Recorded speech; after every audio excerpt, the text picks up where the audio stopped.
Gentleman, आज के इस वीडियो में हम नेवी के टेस्ट के हवाले से कुछ ऐसे इम्पोर्टेंट एमसीक्यूज़ को डिस्कस करेंगे जो आपके टेस्ट में आने वाले हैं और उसका कंसेप्ट समझेंगे। मेन जो चीज़ें यहाँ पे आपने समझना होगा कि मेन कंसेप्ट है एमसीक्यूज़ का कि किस तरह ये एमसीक्यू सॉल्व हो रहे हैं। सो इंशाल्लाह आज की इस क्लिप में मैं आपको सिखाऊंगा ऐसे कुछ मेथड्स जिसके ज़रिए आप टेस्ट में आसानी से एमसीक्यूज़ को सॉल्व कर पाएंगे। वीडियो को स्टार्ट करने से पहले अगर आपने अभी तक मेरे चैनल को सब्सक्राइब नहीं किया वर्क स्मार्टली गाइस को, तो प्लीज़ अभी सब्सक्राइब का बटन प्रेस करें और साथ ही नोटिफिकेशन का जो बेल है उसको भी ऑल पे सेलेक्ट करें। तो चलिए जी, चलते हैं मेन टॉपिक की तरफ।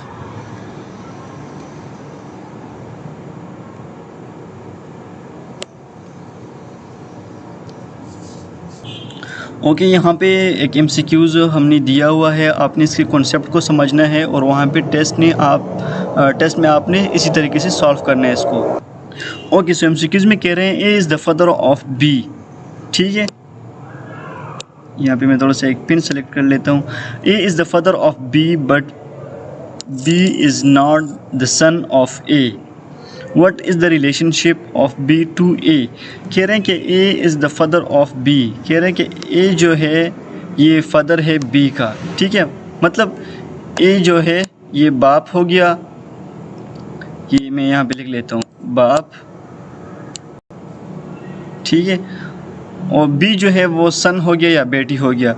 But B is not the son of A। लेकिन फिर सेकंड जुमले में कह रहे हैं यहाँ से लेके और यहाँ तक कह रहे हैं कि B is not the son of A. कहते हैं कि B बेटा नहीं है। What is the relationship of B to A? तो ज़ाहिर बात है अगर जो B है वो बेटा नहीं है तो फिर यहाँ पे कह रहे हैं कि फ़ादर तो है, इसमें कह रहे हैं फ़ादर तो है लेकिन बेटा नहीं है, तो फिर लाजमी बात है बेटी ही होगा। तो यहाँ पे जो आंसर है अंकल है, कज़न, फादर एंड डॉटर। तो हमारा करेक्ट आंसर कौन सा रहेगा? डॉटर वाला। ठीक है ना। सो यहाँ पे करेक्ट आंसर आपको दिख रहा है डी है, सो कि डॉटर हमारा करेक्ट आंसर है। ओके, नेक्स्ट की तरफ चलते हैं। कह रहे हैं कि which one is out of list. Out of list का क्या मतलब है? यहाँ पे आउट ऑफ लिस्ट का मतलब ये है कि नीचे जो भी हमें दी हुई हैं A B and C D, इसमें कह रहे हैं कि कौन सा मुख्तलिफ है। मतलब अच्छा, मतलब इसका ये है कि कौन से एक जैसे हैं लेकिन इसमें से एक ऐसा है जो मुख्तलिफ है। सो यहाँ पे देखते हैं कौन सा मुख्तलिफ। बफेलो, ठीक है, ये आप जानते हैं। काऊ, गाय को कहते हैं। गोट, बकरी को। हार्स, यहाँ पे देख रहे हैं सारे जो हैं ये मतलब अगर हम देखें तो इसका गोश्त भी हम खा सकते हैं तीनों का। लेकिन एक हॉर्स ऐसा चीज़ है जिसका हम गोश्त भी नहीं खा सकते। बाकी इनका जो फंक्शन है हॉर्स का वो भी बिल्कुल डिफरेंट है। ठीक है ना। सो यहाँ पे हमारा जो हॉर्स है ये बिल्कुल डिफरेंट है फ्रॉम द रेस्ट। सो देखते हैं हमारा करेक्ट आंसर कौन सा है। करेक्ट आंसर हमारा डी है, हॉर्स। ठीक है, नेक्स्ट एमसीक्यूज़ पे चलते हैं। अच्छा, ये एमसीक्यूज़ बहुत ज़्यादा इंपॉर्टेंट है। आपने बिल्कुल सेम टू सेम जो जिस तरह मैं आपको एक्सप्लेन करने जा रहा हूँ आप लोगों ने भी बिल्कुल टेस्ट में इसी तरीके से सॉल्व करना है इसको। अच्छा, पहले एमसीक्यूज़ को पढ़ते हैं फिर मैं आपको समझाता हूँ कैसे सॉल्व करना है। Travel is to 451 936 as letter is to. कह रहे हैं कि ट्रेवल जो है इसका कोड ये है। यहाँ तक समझ आ गई। तो फिर आगे कह रहे हैं कि लेटर का कोड किस तरह होगा। सो इसका जो आसान तरीका है सॉल्यूशन का, वहाँ पे टेस्ट में आपका जो कंप्यूटर होगा उसके साथ बिल्कुल एक छोटा सा इस तरह बोर्ड लगा हुआ होगा, इस तरह बोर्ड। ठीक है, इस पे आपने क्या करना है, आपने इस तरह जहाँ पे यहाँ पे मैंने लिखा है ट्रेवल, ये वाला आपने बिल्कुल सेम टू सेम इस तरह यहाँ पे लिखना है ट्रेवल। ठीक है, चूँकि ये पिन थोड़ा सा यहाँ पे सही वर्क नहीं करा, मैं यहाँ पे नहीं लिख सकता। आपने वहाँ पे इसी तरह बिल्कुल जो मैंने यहाँ पे लिखा हुआ है ट्रेवल, इस तरह बिल्कुल लिखना है। और आगे जो कोड आपको दिया हुआ होगा, जिस तरह ये कोड है, आपने बिल्कुल इसी तरह ट्रेवल के नीचे बिल्कुल सीधा, ठीक है, सीधा बिल्कुल आर के सीधा ये वाला कोड लिखना है जो यहाँ पे आपको गिवन है, ये वाला। यहाँ तक समझ आ गया। अच्छा, फिर क्या करना होगा, फिर आगे आपको एक नया वर्ड दिया होगा, जिस तरह यहाँ पे लेटर है। ठीक है, सो आपने हिंद से लिखी हुई होंगी। ठीक है, जिस तरह हमने ठीक है ट्रेवल लिख दिया, फिर उसी ट्रेवल के नीचे 451 936 अलग अलग इस तरह करके लिख दिया है। ठीक है, अभी हमें कह रहे हैं कि लेटर का कौन सा कोड होगा। सो हमने यहाँ पे दोबारा लेटर लिख लेंगे, ठीक है, इस तरह लेटर। अभी यहाँ पे हम कह रहे हैं कि एल का कोड क्या है, 6 है ये, तो हमने यहाँ पे 6 लिख दिया। फिर ए का कोड क्या है, ए का हम यहाँ से देख लेंगे, ए का है 1, सो हमने 1 लिख दिया यहाँ पे, ठीक है, ये वाला। फिर टी का हम कोड देखेंगे, टी का कोड कौन सा है, टी का ही है 4, सो हमने यहाँ पे 4 लिख दिए। समझ आ रही है कि नहीं? अगर समझ आ रही है तो कमेंट में अंडरस्टैंड लिख दें ताकि मुझे पता चले कि आप लोगों को समझ आ रहा है कि नहीं। अच्छा, आगे कह रहे हैं ई, सो ई का यहाँ पे देख लेते हैं कोड कौन सा है, ई का है 3, सो हमने यहाँ पे 3 लिख दिया है। फिर आर, लास्ट में आर है, सो आर का हम देख लेते हैं, आर का ये वाला है 5, तो हमने 5 लिख दिया। तो हमारा करेक्ट आंसर क्या रहेगा, 614 35। सो यहाँ पे हम देखते हैं कौन सा हमारा आ रहा है यहाँ पे। सो 614 35 हमारा ये वाला करेक्ट आंसर है, ठीक है।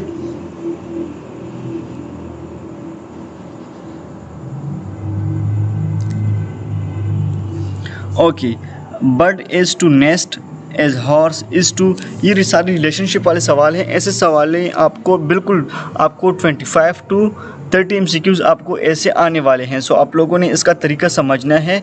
ये वीडियो थोड़ी सी लंबी होगी लेकिन इसको आपने समझना है क्योंकि आपने मार्क्स यहाँ से बनाने हैं, ठीक है ना। So okay, bird is to nest as horse is to, कहते हैं कि जो वो बर्ड है, ठीक है, वो नेस्ट में रहती है, मतलब घोंसले में रहती है।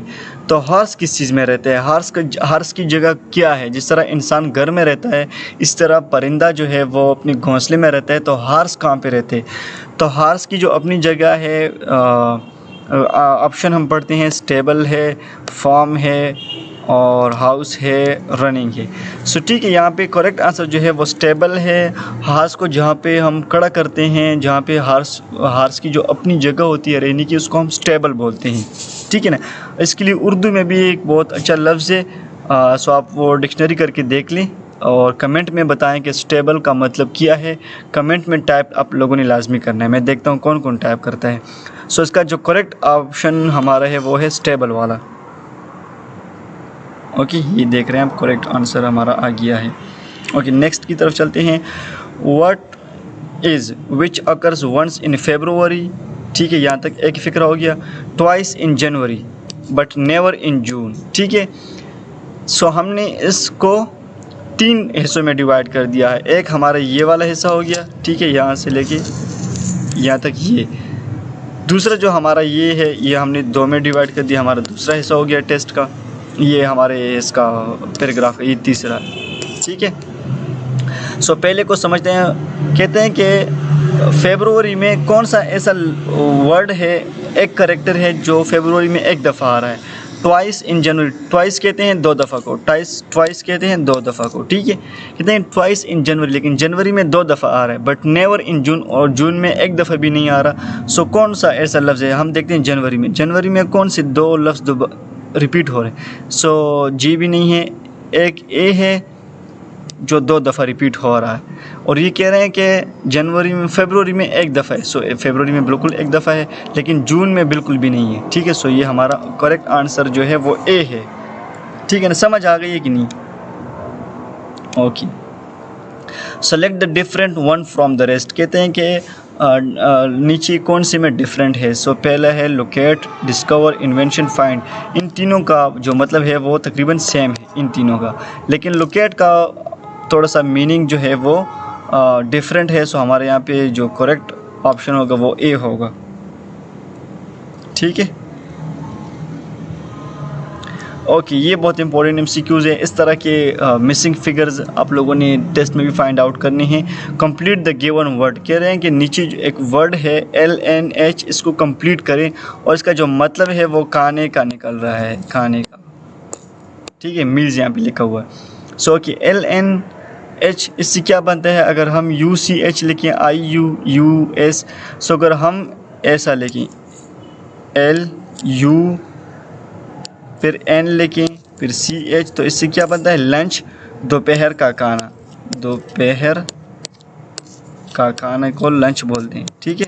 सो अगर हम यहाँ पे, ये पिन थोड़ा सा सही वर्क नहीं कर रहा जिसकी वजह से राइटिंग बहुत ख़राब है। सो आप लोगों ने इसको इग्नोर करना है, जस्ट कॉन्सेप्ट क्लियर करना है।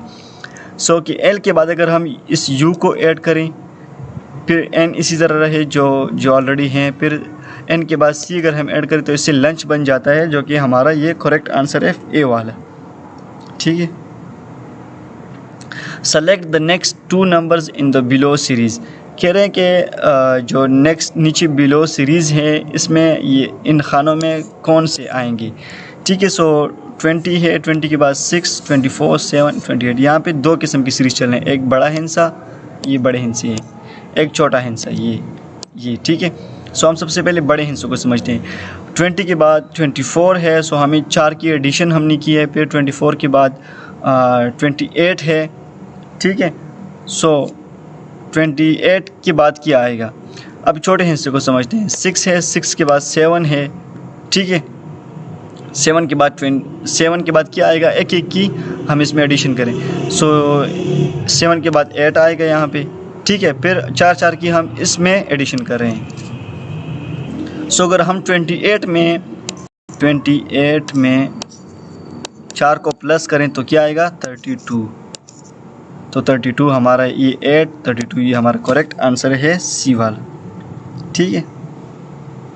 फिर अच्छा नेक्स्ट जो है n/p एज s/2। तो कह रहे हैं कि n अगर p है तो s के बाद क्या होगा। अच्छा ऐसे MCQs के लिए आप लोगों ने क्या करना होगा, बिल्कुल उसी तरह जो वहाँ पे आपके कंप्यूटर के साथ इस तरह का बोर्ड लगा हुआ होगा, इस तरह का बोर्ड आपने बिल्कुल उसी बोर्ड पे ये चीज़ें लिखनी है। जिस तरह n है, n मैंने लिख दिया, फिर मैंने NOP। ठीक है। सो मतलब बीच में से हमने ओ छोड़ के p यहाँ पे लिखा हुआ है यहाँ पे। ठीक है। फिर क्या कह रहे हैं कि s के बाद क्या होगा। सो फिर हमने s में एक वर्ड छोड़ना है जो कि यहाँ पे s है। s के बाद क्या आता है, t हमने छोड़ना है। ठीक है।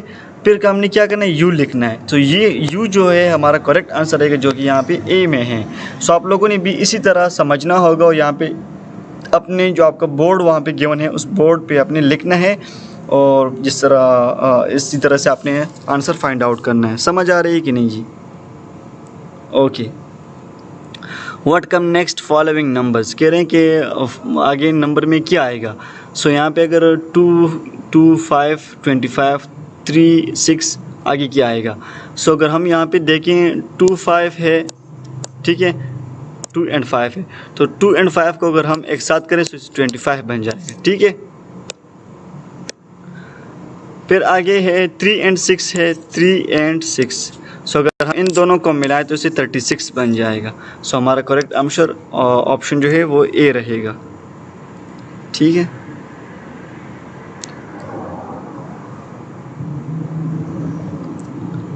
So okay guys, thank you so much. आज की वीडियो यहाँ तक।